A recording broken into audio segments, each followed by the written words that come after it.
Olá pessoal, sou Thiago Pittini, drapple.com.br e bem-vindo ao Dr. Apple News dessa semana, o Dr. Apple News número 3. Então vamos lá direto para as notícias mais importantes dessa semana. Primeira coisa, você deve ter sentido ontem que alguns serviços online da Apple ficaram meio esquisitos, né? Caíram.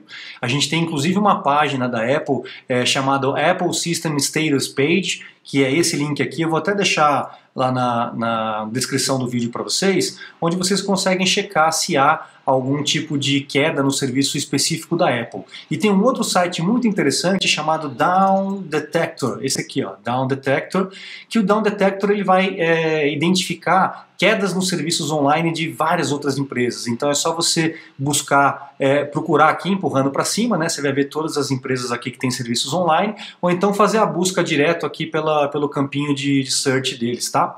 Então aqui, por exemplo, estamos vendo que o Instagram também teve algum problema recente, mas logo já corrigiu, o Facebook de novo e assim por diante. Então sempre que algum serviço online não estiver funcionando direitinho, confira a sua internet, obviamente, mas também confira esse site Down Detector, e se for o site da Apple, se for algum serviço, desculpa, da Apple, existe esse site, essa página System Status daí dos serviços da Apple, ok?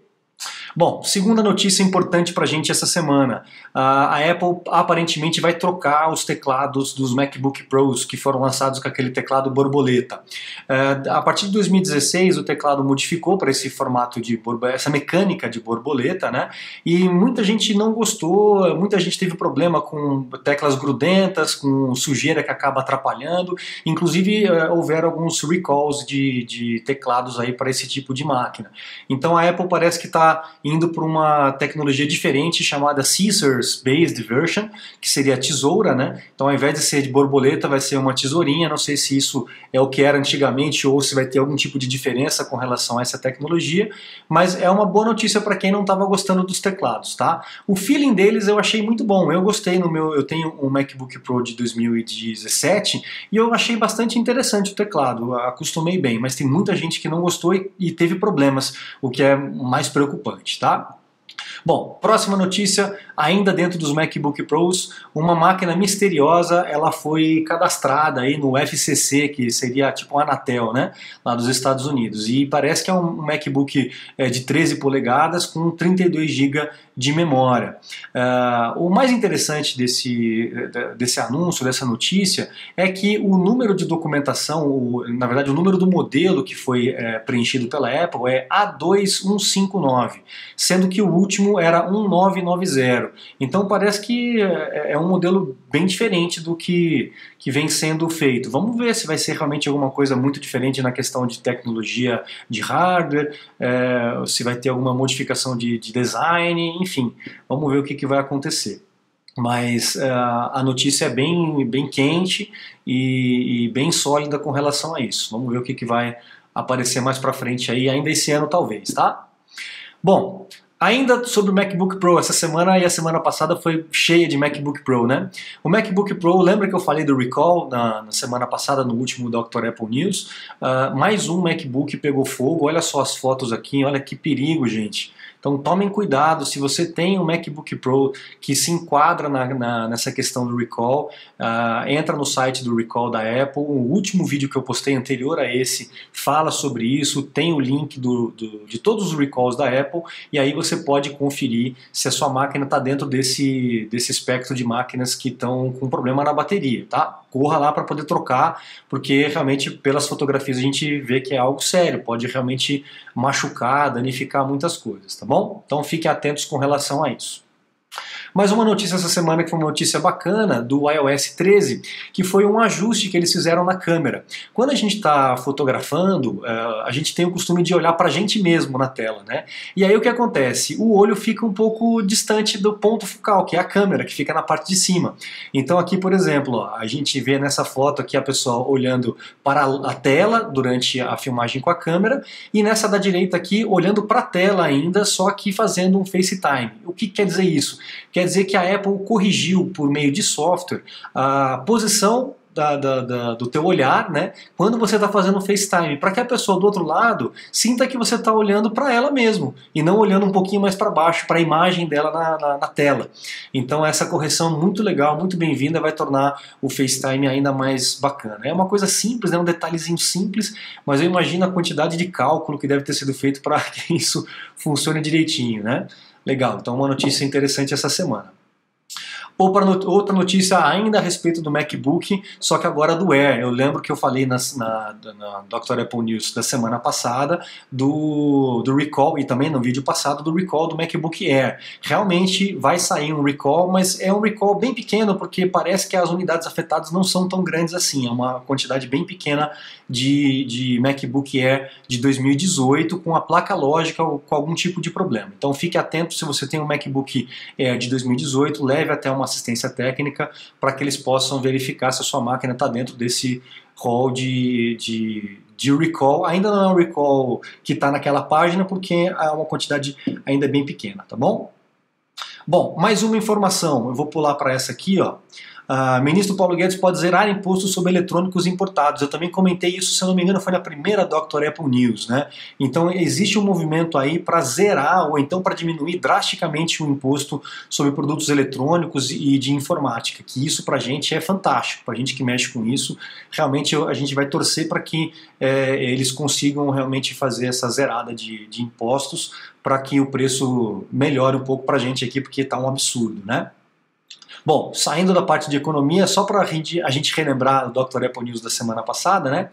A gente tem mais um anúncio de malware, de adware ou plugins de propaganda aí dentro do Mac, tá? Dessa vez o nome é Crescent Core, o nome desse malware, e o que ele faz é infectar o navegador e abrir propaganda, aquela coisa toda que a gente já está sabendo, nada muito drástico. E ele vem com uma pseudo atualização do Flash Player. Então, gente, o Flash Player já morreu, tá? Se você usa algum tipo de sistema que precisa do Flash, fale com o desenvolvedor para poder modificar isso, porque o Flash é uma linguagem muito antiquada, muito vulnerável a ataques, por isso que a Apple aboliu desde 2007, quando introduziu o iPhone, não rodava, nunca rodou no iPhone, e nos Macs agora os navegadores já estão perdendo também todo o suporte. Mas numa atualização do Flash Player, você acaba aceitando sem querer, e permite a instalação desse adware ou desse malware aí no teu Mac. Então fique atento com atualizações do Flash Player.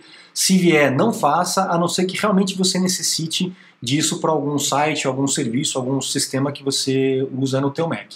E se você for realmente atualizar o Flash Player, faça isso através do próprio painel dele nas preferências do sistema, tá? Eu vou abrir as preferências do sistema aqui, ó. Tá aqui as preferências do sistema, o Flash fica geralmente na última linha aqui embaixo. Entrando no Flash Player, você tem a aba de atualizações, que daí você pode verificar agora se há alguma atualização. Por aqui é seguro, tá? Essas que aparecem enquanto você está navegando, fuja disso aí, porque geralmente é pegadinha, tá bom? Programas de torrent e programas de Flash, atualização de Flash, além dos aplicativos que oferecem essa parte de otimização e limpeza do Mac, são os aplicativos que mais carregam esses malwares, esses aplicativos, plugins de propaganda. Então, fuja disso o máximo possível, tá bom? Bom, a última e não a menos importante notícia dessa semana, sem dúvida nenhuma, foi a saída de Jony Ive, de Sir Jony Ive da Apple. Esse cara, ele é o mago do design, ele é o mago do layout dos equipamentos e também o layout dos sistemas. De um tempo para cá, ele também assumiu aí a coordenação da parte de interface gráfica, de layout, de design da interface gráfica e não só da parte de produtos, né? Então, para você ter uma ideia, esse cara chegou na Apple em 92 e quando o Steve Jobs voltou da sua expulsão, né, da sua demissão da Apple, quando ele voltou em 97, 98, ele colocou o Jony Ive lá para cima para poder ser o chefe aí de design junto com ele dentro da Apple, e foi aí que ele começou a virar a Apple de cabeça para baixo. A Apple naquela época estava quase abrindo falência e eles conseguiram virar a empresa para uma das empresas mais lucrativas e mais ricas do planeta.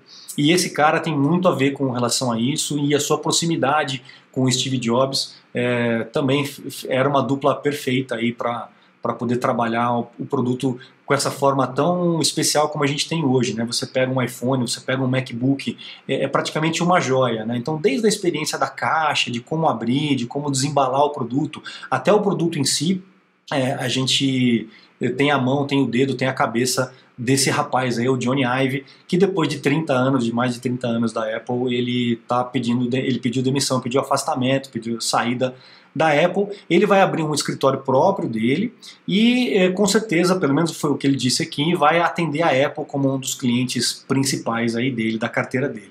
Mas ele vai abrir aí os horizontes, vai abrir o campo dele para ele poder conseguir trabalhar com outros tipos de produtos, não só na parte de eletrônica, de informática e tudo mais. Não dá para tirar da Apple e do sucesso da Apple o crédito desse cara, porque realmente ele é um gênio. Existem alguns livros que falam sobre o trabalho dele dentro da Apple, eu recomendo, que é muito legal.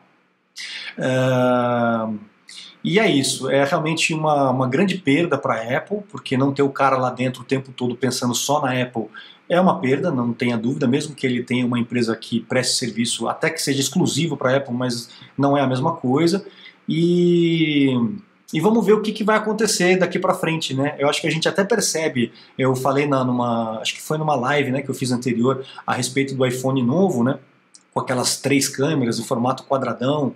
Isso talvez já seja um sinal da saída do Jony Ive, né? Porque realmente, em termos de estética, eu duvido que seria do gosto dele ou até do Steve Jobs. Mas vamos ver, vamos esperar para ver, porque o time dele continua dentro da Apple, né, e o foco no produto e na qualidade, na satisfação do consumidor continua. Então vamos ver se essa perda aí vai impactar nos próximos produtos da Apple. Legal? Então esse é o resumão de notícias dessa semana do Mundo Apple, o Dr. Apple News número 3, e eu aguardo vocês aí na semana que vem para mais tutoriais, vídeos, aulas, talvez uma live mais para frente, a gente vai programar ainda a data e eu aviso vocês, e até a semana que vem no próximo Dr. Apple News. Um grande abraço, muito obrigado e até a próxima.